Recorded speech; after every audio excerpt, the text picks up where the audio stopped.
The noon sun smoldered above the sprawling frontier like an iron pulled straight from the blacksmith's forge, baking the brown earth and turning each breath into heated dust as Eleanor Hart rode toward the Dalton Ranch with a heart full of fury, confusion, and the tremble of the unknown.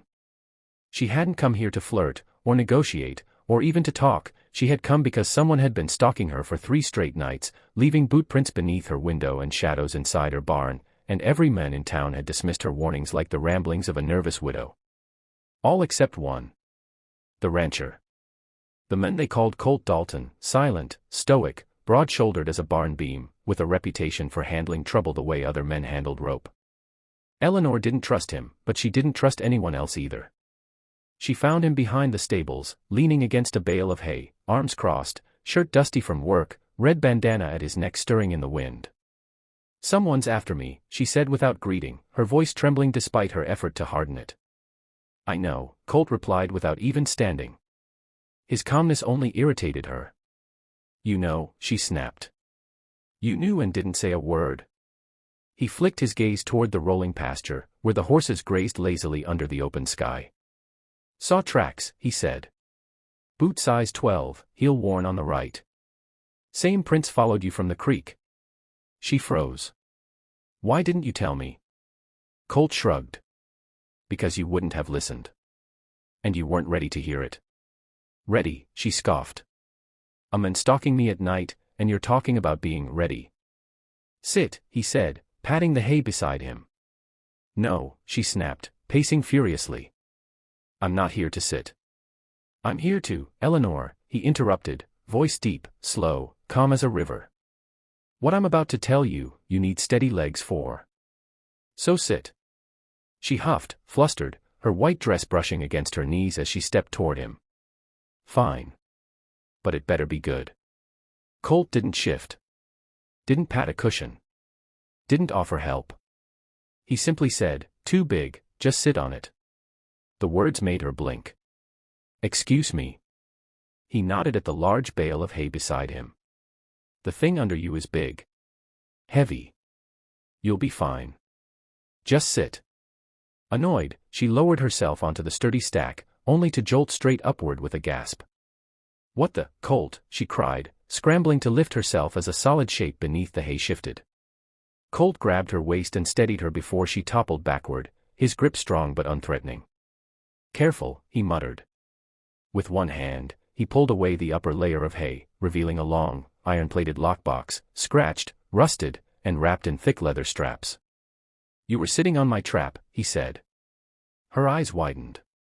"Trap? For your stalker?" Her breath caught. "You set a trap? Using, what, yourself?" "Your barn." "Using you," he corrected bluntly. Her mouth fell open in disbelief and outrage. "What? You used me as bait." "Not without reason." "That's not a reason," she hissed, jabbing a finger at his chest. "That's madness." Colt didn't flinch. "You came here because you're in danger. And you're still alive because I didn't tell you sooner. A stalker expects a scared target. Not a prepared one." Eleanor stared at him, angry, breathless, confused, but undeniably aware of the strange sense of safety his presence brought. "So what's in the box?" she finally asked. Colt's jaw tightened. "Something he wants." "What is it?" "A map." "A map to what?" "Something he shouldn't ever find." Her pulse skipped. "Colt, who's after me?" He looked straight into her eyes, unblinking. "Your husband's killer." Her body went cold. "That's impossible," she whispered. "My husband died in a fire." "He didn't." Colt rose to his feet, his shadow falling across her like a shield. "He was murdered. And the man who did it is looking for the map your husband hid.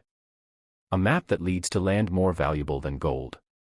Eleanor felt faint as her mind scrambled through memories, her husband's last night, the sudden blaze, the footprints outside, the stranger's silhouette she thought she imagined. "Why come after me?" she murmured. "Because you're the last one who might know where the map is." He kicked dust over the lockbox, hiding it again beneath the hay. "Which is why he doesn't know it's here. And he won't, until it's too late." Eleanor swallowed hard. "Colt, why are you helping me?" For the first time, something flickered across his face, not softness, exactly, but a hint of old pain. "Because I owe your husband," he said quietly. "And because whether you like it or not, you're safer at my side than anywhere else." Before she could respond, the horses in the pasture suddenly jerked their heads toward the west, ears pricked, bodies tense. Colt stilled. His hand slid to his rifle. "What is it?" she whispered. He didn't answer. Instead, he stepped in front of her, shielding her with his body as a distant silhouette appeared at the edge of the ranch, moving slow, deliberate, toward them. Eleanor's breath hitched. Colt's voice lowered. "He's early." "Who?" "The men who killed your husband." Her blood chilled to ice. Colt leaned close enough for her to feel the warmth of his breath. "Get ready. And Eleanor, no matter what happens, you stay behind me." Her pulse hammered like a war drum as the shadowy figure grew closer, each step echoing across the dry earth like the ticking of a deadly clock. Colt's jaw set like granite. Eleanor's trembling steadied. And the desert held its breath for what was about to unfold.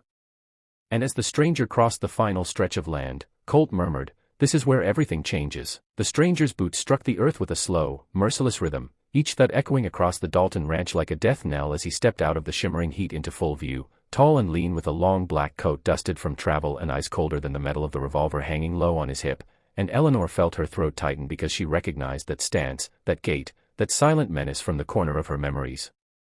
Colt didn't wait for introductions. He stepped forward, body squared like a living barricade, voice low as thunder. "You're trespassing," he said, but the stranger didn't answer him. Instead, his gaze slid past Colt and locked onto Eleanor with a slow, predatory smile. "There you are," he murmured, voice smooth and sickly sweet, and Eleanor felt her knees weaken as her lungs seized with realization, because the night of the fire she had seen this man, just a silhouette, but unmistakably the same broad shoulders, the same tilt of the head, the same cold assurance. Colt's hand hovered near his holster. "You shouldn't have come here," he growled. The stranger chuckled. "I didn't come for you, Dalton. I came for what she has." Eleanor's pulse hammered. "I don't have anything," she forced out, though fear made her voice waver. "You have the map," the stranger said simply. "Your husband hid it before I could get it from him. Now you're going to give it to me." Colt stepped forward, blocking her entirely. "She doesn't have it." "She doesn't," the stranger agreed, smirking, "but he does." He pointed at the hay bale. Colt didn't even blink. "You won't touch it," he said. The stranger tilted his head, studying him. "You think you can stop me, Dalton?" Colt's fingers twitched once, a warning. "I know I can." The stranger glanced at Eleanor again, eyes glinting. "Are you going to let him fight your battles, sweetheart? Or should I remind you what happens when you make me wait?" Eleanor flinched so hard she stepped back, memory slamming her with cruel clarity, the smell of smoke, the roar of flames, her husband's desperate shout, and a shadow outside her barn door holding a torch. Colt saw the fear in her eyes and felt something inside him harden into steel. "Last chance," Colt said. "Turn around. Leave. And pray God you never cross my land again." "You always were dramatic," the stranger sighed. His hand dropped to his gun. Colt moved at the same instant. The world exploded. A single gunshot cracked the sky apart, sending birds screaming from the barn roof and dust erupting around their boots. Eleanor covered her mouth, hard in her throat, but Colt had already thrown himself sideways, rolling behind the water trough as another bullet tore into the wooden post he had been standing beside. The stranger advanced, shooting again, the sound deafening in the wide open air. Colt fired back, forcing the men to duck behind a fence rail, splinters flying. Eleanor stood frozen, until Colt shouted, "Eleanor, move." She jolted into action, racing toward the barn as bullets chewed the dirt behind her. Colt covered her with rapid fire, keeping the stranger pinned down. Eleanor dove behind a stack of crates, chest heaving, hands shaking so violently she pressed them against the floorboards to steady herself. Outside, Colt's voice boomed with command. "You're not getting the map." "Oh, I will," the stranger snarled. "I killed her husband for it, killing you is just a bonus." Colt didn't reply. He burst from behind the trough and sprinted toward the barn, firing 3 shots in quick succession. One grazed the stranger's shoulder, spinning him sideways. He cursed and ducked behind the corral post again. Colt slid beside Eleanor, eyes sharp. "You all right?" "No," she whispered. "Yes. I don't know." "Stay low," he said, reloading. "When I tell you to run, you run to the south fence. Take my horse. Get out of sight." Her breath caught. "What about you?" Colt met her gaze with a steadiness that rooted her to the earth. "I'm ending this." "Colt, Eleanor." His voice softened. "Your husband saved my life once, long before you ever knew him. I owe him. And I owe you." Something cracked inside her, not fear, not grief, but an understanding she hadn't let herself feel until now. Colt wasn't helping her out of duty.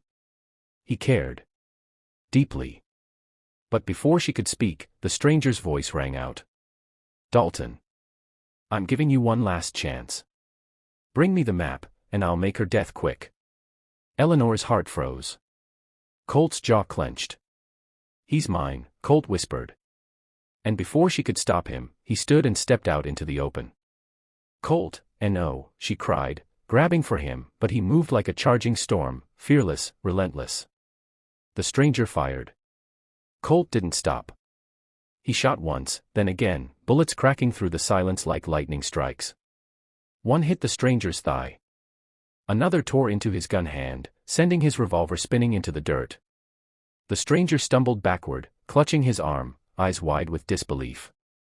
Colt kept walking. "You should have stayed dead," the stranger spat, blood flecking his lips. Colt aimed straight at his chest. "So should you." The final gunshot echoed across the plains like the end of a long, violent chapter. The stranger collapsed, dust rising around him, his black coat spreading like a shadow melting into the earth. Eleanor stared, trembling, unable to process the sudden, brutal stillness that followed. Colt lowered his gun, chest rising and falling with heavy breaths. Then he turned to her, slowly, like a man emerging from a storm. She ran to him. Not thinking, not hesitating, just running. She threw her arms around him, sobbing against his shoulder, the fear and relief crashing through her all at once. Colt held her tightly, one hand stroking her back, the other steady against her waist. "It's over," he murmured. "You're safe now." "You could have died," she choked. "I wasn't going to let him take you," Colt said simply. "Not now. Not ever." She leaned back enough to see his face, dusty, bruised, but alive, and something inside her cracked open, warm and undeniable. "Thank you," she whispered. Colt looked at her with an expression she hadn't seen before, something deep, raw, honest. "Eleanor, you don't owe me thanks. You owe me the truth." She blinked. "What truth? Do you want to stay?" The question hit her harder than any gunshot. "Stay. Here. With him." The ranch stretched behind him, golden fields rolling to the horizon, the barn's shadow cool and familiar, the air thick with the scent of hay and the hum of safety she had never known since her husband's death. Slowly, she nodded. "Yes," she breathed. "I want to stay." Colt exhaled softly, as if he'd been holding his breath for days. He brushed a strand of hair from her cheek, his rough fingers gentle. "Then you're home," he whispered. And in the quiet that followed, with the danger gone and the future unwritten, Eleanor felt something she hadn't felt in years: hope. A new beginning. A life rebuilt not from fear, but from courage and trust. And as the sun dipped low behind the mountains, casting the ranch in warm, forgiving light, she knew one thing with absolute certainty: she hadn't just found safety. She had found a partner, a protector, and a place where she finally belonged. Colt squeezed her hand. "Let's bury the past," he murmured. "And start fresh." She smiled through her tears. Together. And so, the chapter closed, violent, painful, necessary, and a new one opened on the horizon of the Dalton Ranch, where two broken souls found strength in each other and a future built on the ashes of the past. At the end of the video, narrator's voice fades in. If you enjoyed this story, don't forget to like the video, subscribe to the channel, and turn on the bell icon so you never miss the next Western drama. Your support keeps us creating more powerful stories for you.